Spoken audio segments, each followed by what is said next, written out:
Essence in quotes. Eckhart Tolle. The Power of Now.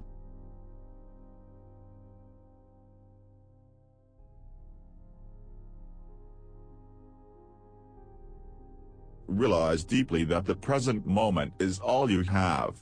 Make the now the primary focus of your life. Time isn't precious at all, because it is an illusion. What you perceive as precious is not time but the one point that is out of time, the now. That is precious indeed. The more you are focused on time, past and future, the more you miss the now, the most precious thing there is. Love is not selective, just as the light of the sun is not selective. It does not make one person special. It is not exclusive. Exclusivity is not the love of God but the love of ego.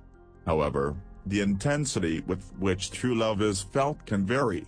There may be one person who reflects your love back to you more clearly and more intensely than others, and if that person feels the same towards you, it can be said that you are in a love relationship with him or her. The bond that connects you with that person is the same bond that connects you with the person sitting next to you on a bus, or with a bird, a tree, a flower. Only the degree of intensity with which it is felt differs. Any action is often better than no action, especially if you have been stuck in an unhappy situation for a long time. If it is a mistake, at least you learn something, in which case it's no longer a mistake. If you remain stuck, you learn nothing. All negativity is caused by an accumulation of psychological time and denial of the present. Unease, anxiety, tension, stress, worry, all forms of fear, are caused by too much future, and not enough presence. Guilt, regret, resentment, grievances, sadness, bitterness, and all forms of non-forgiveness are caused by too much past, and not enough presence. It is not uncommon for people to spend their whole life waiting to start living. If you get the inside right, the outside will fall into place. The past gives you an identity and the future holds the promise of salvation, of fulfillment in whatever form. Both are illusions. See if you can catch yourself complaining, in either speech or thought, about the situation you find yourself in, what other people do or say, your surroundings, your life situation, even the weather. To complain is always non-acceptance of what is. It invariably carries an unconscious negative charge. When you complain, you make yourself into a victim. When you speak out, you are in your power. So change the situation by taking action or by speaking out if necessary or possible, leave the situation or accept it. All else is madness. As soon as you honor the present moment, all unhappiness and struggle dissolve, and life begins to flow with joy and ease. When you act out the present moment awareness, whatever you do becomes imbued with the sense of quality, care, and love, even the most simple action. If your mind carries a heavy burden of past, you will experience more of the same. The past perpetuates itself through lack of presence. The quality of your consciousness at this moment is what shapes the future. Don't look for peace. Don't look for any other state than the one you are in now, otherwise, you will set up inner conflict and unconscious resistance. Forgive yourself for not being at peace. The moment you completely accept your non-peace becomes transmuted into peace.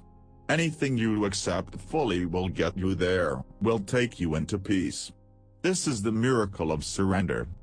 What a caterpillar calls the end of the world we call a butterfly. Nothing has happened in the past, it happened in the now. Nothing will ever happen in the future, it will happen in the now. Once you have identified with some form of negativity, you do not want to let it go, and on a deeply unconscious level, you do not want positive change. It would threaten your identity as a depressed, angry or hard done by person. You will then ignore, deny or sabotage the positive in your life. This is a common phenomenon. It is also insane. Where there is anger, there is always pain underneath. Die to the past every moment. You don't need it. Only refer to it when it is absolutely relevant to the present. Feel the power of this moment and the fullness of being. Feel your presence. Accept, then act. Whatever the present moment contains, accept it as if you had chosen it. Always work with it, not against it. Make it your friend and ally, not your enemy. This will miraculously transform your whole life.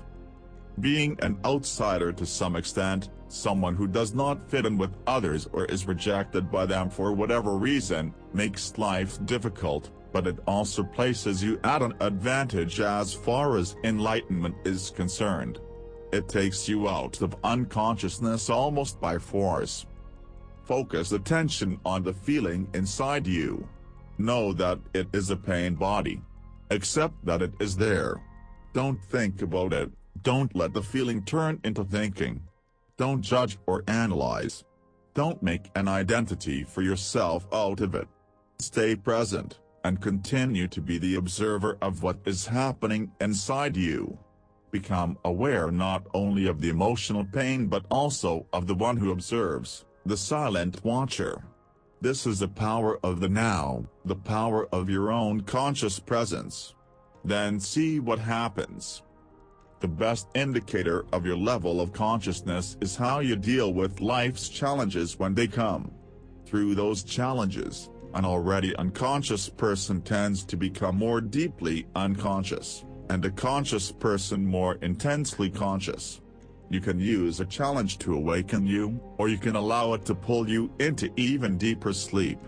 The dream of ordinary unconsciousness then turns into a nightmare.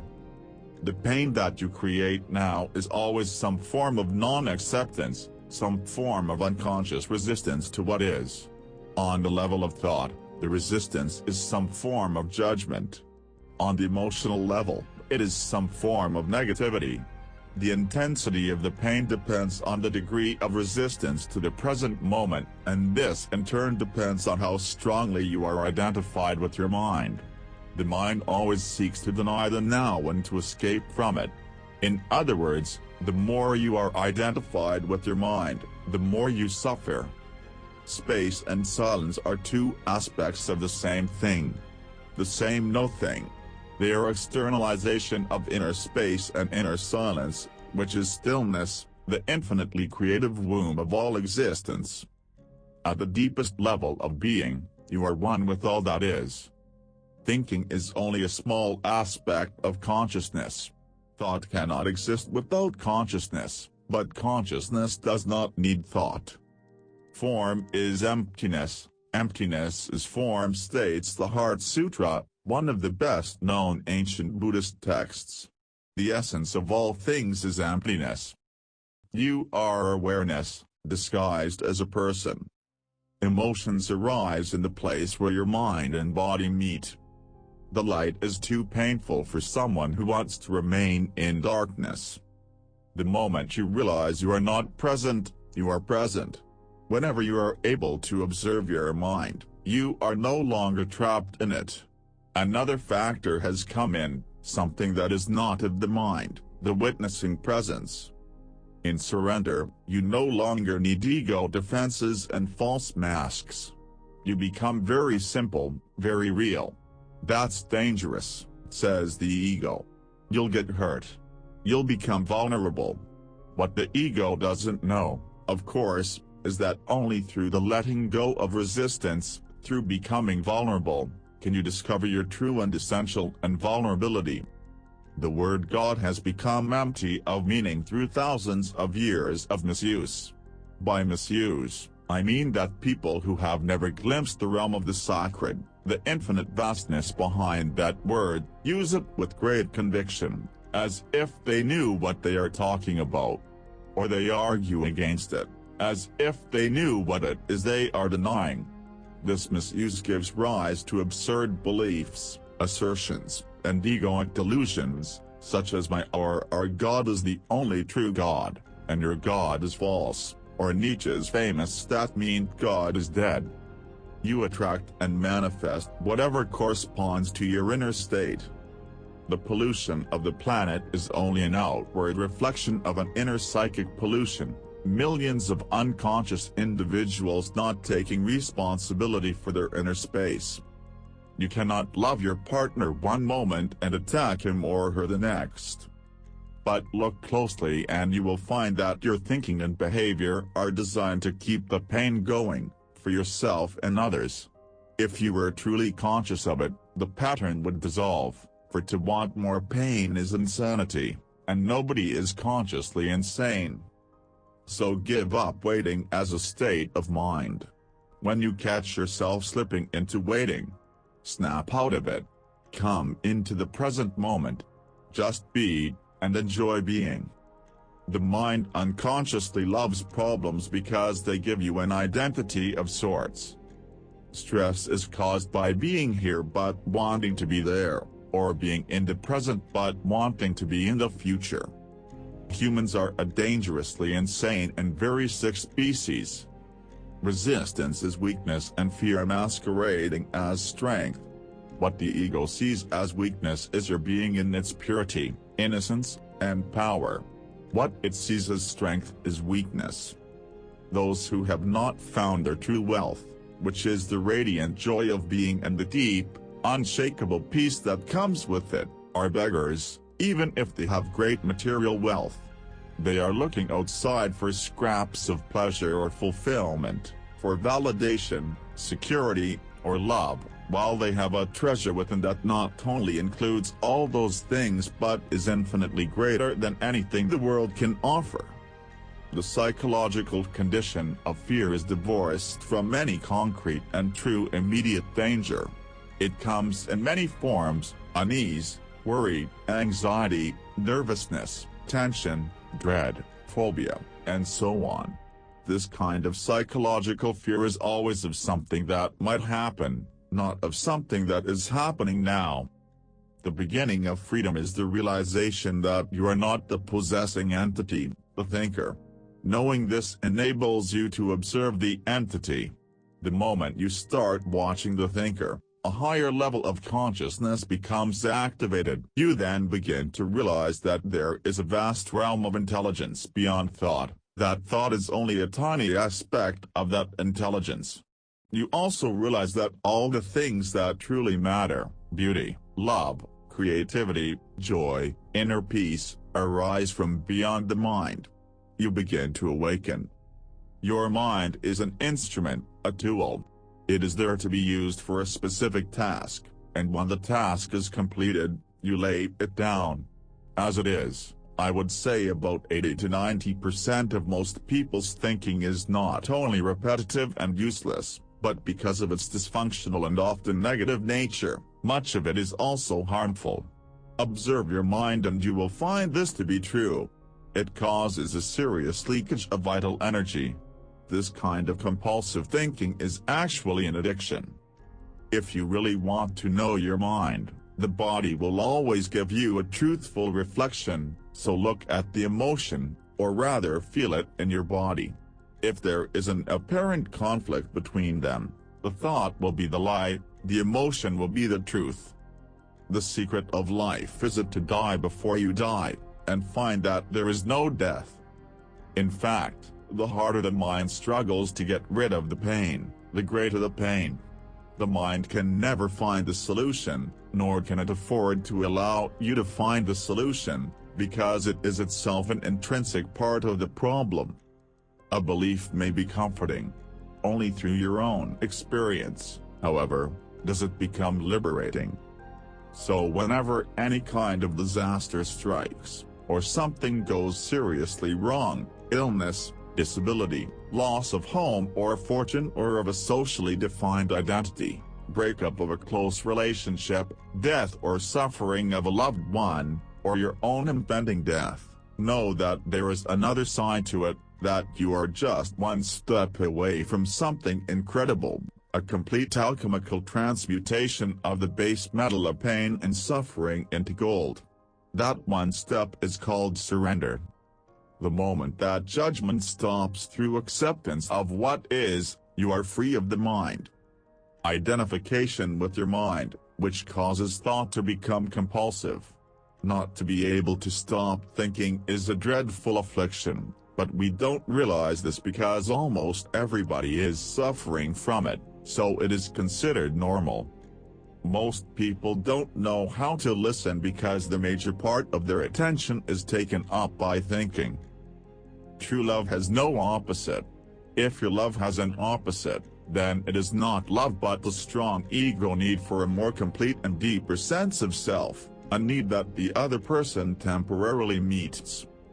Realize deeply that the present moment is all you ever have. Make the now the primary focus of your life. If you cannot feel your emotions, if you are cut off from them, you will eventually experience them on a purely physical level, as a physical problem or symptom. If you have ever been in a life or death emergency situation, you will know that it wasn't a problem. The mind didn't have time to fool around and make it into a problem. In a true emergency, the mind stops, you become totally present in the now, and something infinitely more powerful takes over. Every person carries the seed of enlightenment within. Power over others is weakness disguised as strength. True power is within, and it is available to you now. Always say yes to the present moment. What could be more futile, more insane, than to create inner resistance to something that already is? What could be more insane than to oppose life itself, which is now and always now? Surrender to what is. Say yes to life, and see how life suddenly starts working for you rather than against you. Enlightenment is not only the end of suffering and of continuous conflict within and without, but also the end of the dreadful enslavement to incessant thinking. What an incredible liberation this is! Until you practice surrender, the spiritual dimension is something you read about, talk about, get excited about, write books about, think about, believe in, or don't, as the case may be. It makes no difference. Not until you surrender does it become a living reality in your life. The mind always wants to categorize and compare. How can we drop negativity, as you suggest? By dropping it. How do you drop a piece of hot coal that you are holding in your hand? How do you drop some heavy and useless baggage that you are carrying? By recognizing that you don't want to suffer the pain or carry the burden anymore and then letting go of it. Many people live with a tormentor in their head that continuously attacks and punishes them and drains them of vital energy. It is the cause of untold misery and unhappiness, as well as of disease. The good news is that you can free yourself from your mind. This is the only true liberation.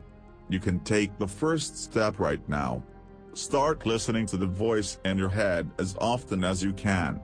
Pay particular attention to any repetitive thought patterns, those old gramophone records that have been playing in your head perhaps for many years. This is what I mean by watching the thinker, which is another way of saying, listen to the voice in your head, be there as the witnessing presence. When you listen to that voice, listen to it impartially. That is to say, do not judge. Do not judge or condemn what you hear, for doing so would mean that the same voice has come in again through the back door. You'll soon realize, there is the voice, and here I am listening to it, watching it. This I am realization, this sense of your own presence, is not a thought. It arises from beyond the mind. Humans have learned to split the atom. Instead of killing 10 or 20 people with a wooden club, one person can now kill 1,000,000 just by pushing a button. Is that real change? If you find your here and now intolerable and it makes you unhappy, you have 3 options: remove yourself from the situation, change it, or accept it totally. If you want to take responsibility for your life, you must choose one of those 3 options, and you must choose now. Then accept the consequences. No excuses. No negativity. No psychic pollution. Keep your inner space clear. To be free of time is to be free of the psychological need of past for your identity and future for your fulfillment. To the ego, the present moment hardly exists. Only past and future are considered important. This total reversal of the truth accounts for the fact that in the ego mode the mind is so dysfunctional. It is always concerned with keeping the past alive, because without it, who are you? It constantly projects itself into the future to ensure its continued survival and to seek some kind of release or fulfillment there. Even when the ego seems to be concerned with the present, it is not the present that it sees. It misperceives it completely because it looks at it through the eyes of the past. Or it reduces the present to a means to an end, and that always lies in the mind-projected future. Observe your mind and you'll see that this is how it works. It always looks as if people had a choice, but that is an illusion. As long as your mind with its conditioned patterns runs your life, as long as you are your mind, what choice do you have? As long as we define ourselves in terms of our pains and problems, we will never be free from them. So do not be concerned with the fruit of your action, just give attention to the action itself. The fruit will come of its own accord. This is a powerful spiritual practice. In the Bhagavad Gita, one of the oldest and most beautiful spiritual teachings in existence, non-attachment to the fruit of your action is called Karma Yoga. It is described as the path of consecrated action. In other words, the more you are identified with your mind, the more you suffer. Your life's journey is no longer an adventure, just an obsessive need to arrive, to attain, to make it. You no longer see or smell the flowers by the wayside either, nor are you aware of the beauty and the miracle of life that unfolds all around you when you are present in the now. The more you are focused on time, past and future, the more you miss the now, the most precious thing there is. It is not true that the up cycle is good and the down cycle bad, except in the mind's judgment. Growth is usually considered positive, but nothing can grow forever. If growth, of whatever kind, were to go on and on, it would eventually become monstrous and destructive. Dissolution is needed for new growth to happen. One cannot exist without the other. Death is the stripping away of all that is not you. The secret of life is to die before you die, and find that there is no death.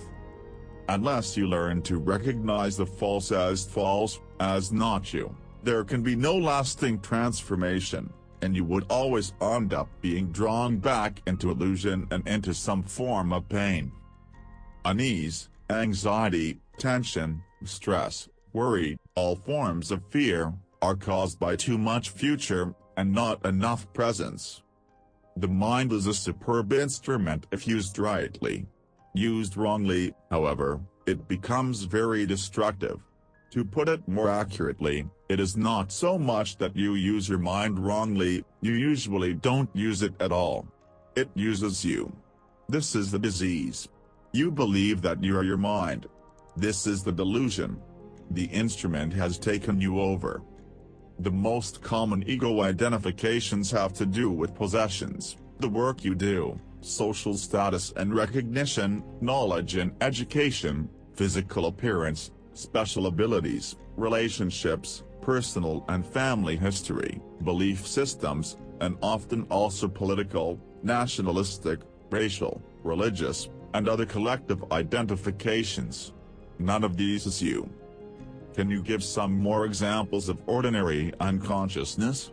See if you can catch yourself complaining, in either speech or thought, about the situation you find yourself in, what other people do or say, your surroundings, your life situation, even the weather. To complain is always non-acceptance of what is. Humanity is under great pressure to evolve because it is our only chance of survival as a race. This will affect every aspect of your life and close relationships in particular. Never before have relationships been as problematic and conflict-ridden as they are now. As you may have noticed, they are not here to make you happy or fulfilled. If you continue to pursue the goal of salvation through a relationship, you will be disillusioned again and again. But if you accept that the relationship is here to make you conscious instead of happy, then the relationship will offer you salvation, and you will be aligning yourself with the higher consciousness that wants to be born into this world. For those who hold on to the old patterns, there will be increasing pain, violence, confusion, and madness. Forgiveness is to offer no resistance to life, to allow life to live through you. Not to be able to stop thinking is a dreadful affliction, but we don't realize this because almost everybody is suffering from it, so it is considered normal. Anything bad that happens in your life, use it for enlightenment. If you really want to know your mind, the body will always give you a truthful reflection, so look at the emotion, or rather feel it in your body. You don't need fear to avoid unnecessary danger, just a minimum of intelligence and common sense. Remember that your perception of the world is a reflection of your state of consciousness. You are not separate from it, and there is no objective world out there. Every moment, your consciousness creates the world that you inhabit. One of the greatest insights that has come out of modern physics is that of the unity between the observer and the observed. The person conducting the experiment, the observing consciousness, cannot be separated from the observed phenomena, and a different way of looking causes the observed phenomena to behave differently. If you believe, on a deep level, in separation and the struggle for survival, then you see that belief reflected all around you, and your perceptions are governed by fear. You inhabit a world of death and of bodies fighting, killing, and devouring each other. Nothing is what it seems to be. The world that you create and see through the egoic mind may seem a very imperfect place, even a veil of tears. But whatever you perceive is only a kind of symbol, like an image in a dream. It is how your consciousness interprets and interacts with the molecular energy dance of the universe. This energy is the raw material of so-called physical reality. An infinite number of completely different interpretations, completely different worlds, is possible and, in fact, exists, all depending on the perceiving consciousness. Every being is a focal point of consciousness, and every such focal point creates its own world, although all those worlds are interconnected. There is a human world, an ant world, a dolphin world, and so on. There are countless beings whose consciousness frequency is so different from yours that you are probably unaware of their existence, as they are of yours. Highly conscious beings who are aware of their connectedness with the source and with each other would inhabit a world that to you would appear as a heavenly realm, and yet all worlds are ultimately one.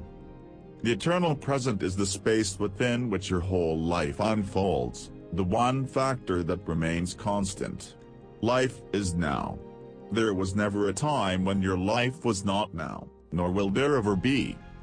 The intensity of the pain depends on the degree of resistance to the present moment. The mind-identified state is severely dysfunctional. Surrender, the letting go of mental-emotional resistance to what is, also becomes a portal into the unmanifested. The reason for this is simple: inner resistance cuts you off from other people, from yourself, from the world around you. It strengthens the feeling of separateness on which the ego depends for its survival. The stronger the feeling of separateness, the more you are bound to the manifested, to the world of separate forms. The more you are bound to the world of form, the harder and more impenetrable your form identity becomes. The portal is closed, and you are cut off from the inner dimension, the dimension of depth. In the state of surrender, your form identity softens and becomes somewhat transparent, as it were, so the unmanifested can shine through you. The present moment is all you ever have. There is never a time when your life is not this moment. Ask yourself, is there joy, ease, and lightness in what I am doing? If there isn't, then time is covering up the present moment, and life is perceived as a burden or a struggle. Compulsive thinking has become a collective disease. Your whole sense of who you are is then derived from mind activity. Your identity, as it is no longer rooted in being, becomes a vulnerable and ever-needy mental construct, which creates fear as the predominant underlying emotion. The one thing that truly matters is then missing from your life: awareness of your deeper self, your invisible and indestructible reality.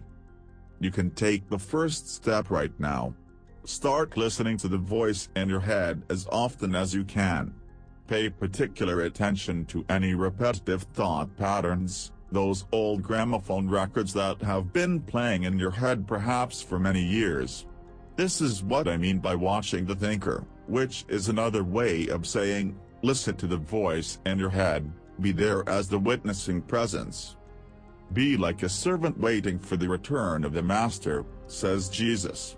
The servant does not know at what hour the master is going to come. So he stays awake, alert, poised, still, lest he miss the master's arrival. Negativity is never the optimum way of dealing with any situation. Or is there something that you should be doing but are not doing it? Get up and do it now. Alternatively, completely accept your inactivity, laziness, or passivity at this moment, if that is your choice. Go into it fully. Enjoy it. Be as lazy or inactive as you can. If you go into it fully and consciously, you will soon come out of it. Or maybe you won't. Either way, there is no inner conflict, no resistance, no negativity. When you are full of problems, there's no room for anything new to enter, no room for a solution. So whenever you can, make some room, create some space, so that you find the life underneath your life situation. Every sound is born out of silence, dies back into silence, and during its lifespan is surrounded by silence. Silence enables the sound to be. It is an intrinsic but unmanifested part of every sound, every musical note, every song, every word. The mind is essentially a survival machine. Attack and defense against other minds, gathering, storing, and analyzing information. This is what it is good at, but it is not at all creative. All true artists, whether they know it or not, create from a place of no mind, from inner stillness. The mind then gives form to the creative impulse or insight. Even the great scientists have reported that their creative breakthroughs came at a time of mental quietude. Try a little experiment. Close your eyes and say to yourself, I wonder what my next thought is going to be. Then become very alert and wait for the next thought. Be like a cat watching a mouse hole. What thought is going to come out of the mouse hole? Try it now. Thinking has become a disease. Disease happens when things get out of balance.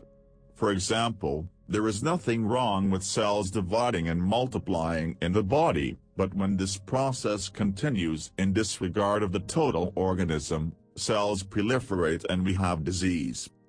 The mind is a superb instrument if used rightly. Used wrongly, however, it becomes very destructive.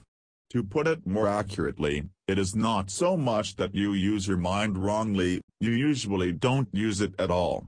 It uses you. This is the disease. You believe that you are your mind. This is the delusion. The instrument has taken you over. Eternity, of course, does not mean endless time, but no time. Become an alchemist.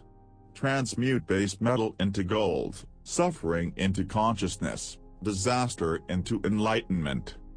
To stay present in everyday life, It helps to be deeply rooted within yourself, otherwise, the mind, which has incredible momentum, will drag you along like a wild river. Usually, the future is a replica of the past.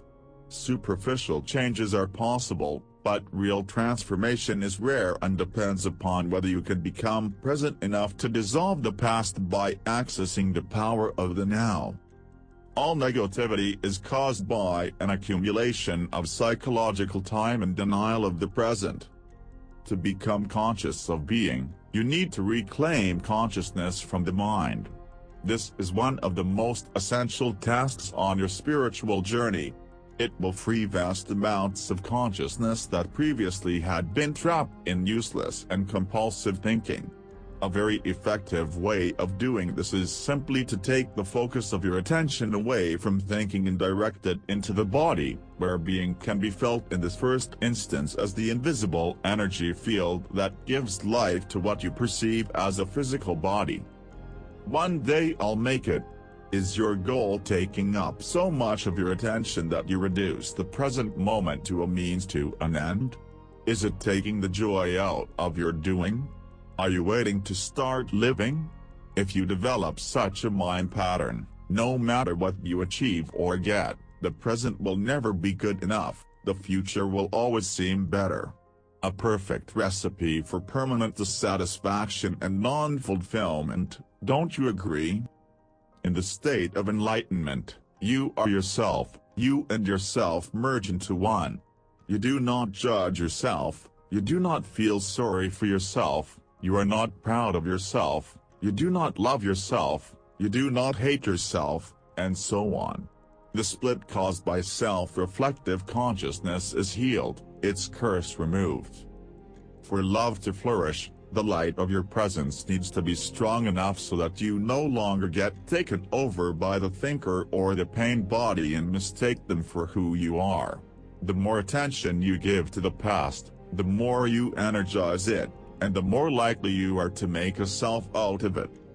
Don't misunderstand, attention is essential, but not to the past as past. Give attention to the present, give attention to your behavior, to your reactions, moods, thoughts, emotions, fears, and desires as they occur in the present. There's the past in you. If you can be present enough to watch all those things, not critically or analytically but non-judgmentally, then you are dealing with the past and dissolving it through the power of your presence. You cannot find yourself by going into the past. You find yourself by coming into the present. Draw consciousness away from mind activity and create a gap of no mind in which you are highly alert and aware but not thinking. This is the essence of meditation. So the single most vital step on your journey toward enlightenment is this: learn to disidentify from your mind. Every time you create a gap in the stream of mind, the light of your consciousness grows stronger. So become aware of the space that is all around you. Don't think about it. Feel it, as it were. Pay attention to nothing. As you do that, a shift in consciousness takes place inside you. By becoming aware of the empty space around you, you simultaneously become aware of the space of no mind, of pure consciousness, the unmanifested. This is how the contemplation of space can become a portal for you. Surrender does not transform what is, at least not directly. Surrender transforms you. When you are transformed, your whole world is transformed, because the world is only a reflection. Neither God nor being nor any other word can define or explain the ineffable reality behind the word. So the only important question is whether the word is a help or a hindrance in enabling you to experience that toward which it points. Are you polluting the world or cleaning up the mess? You are responsible for your inner space, nobody else is, just as you are responsible for the planet. If only your master is an incarnation of God, then who are you? Any kind of exclusivity is identification with form. And identification with form means ego, no matter how well disguised. The mind is using you. You are unconsciously identified with it, so you don't even know that you are its slave. It's almost as if you were possessed without knowing it, and so you take the possessing entity to be yourself. The beginning of freedom is the realization that you are not the possessing entity, the thinker.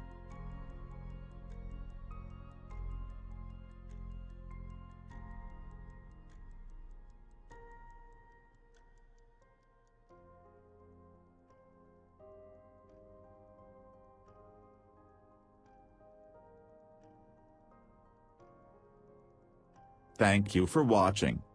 Please subscribe if you liked it.